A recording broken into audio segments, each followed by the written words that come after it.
មុនព្រែកឯងឆ្ងាយដាច់អាឡ័យអីលើប្រែថ្មី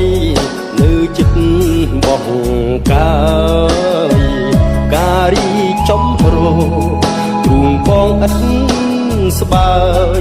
ចិត្តបងចង់ឆ្លើយប្រាប់ដល់ការមួយតងការអូនលាក់ខ្លួនក្រអូបតែក្លិនបងគេងសុបិននឹកតែនួនល្អងពូផាព្រែកឯងទាំងភ្នែកញាំងផងទាំងបេះដូងបងសងសុំឲ្យជួបតែរូបស្រីនាមជាបុប្ផាចិន្តាបរិសុទ្ធបង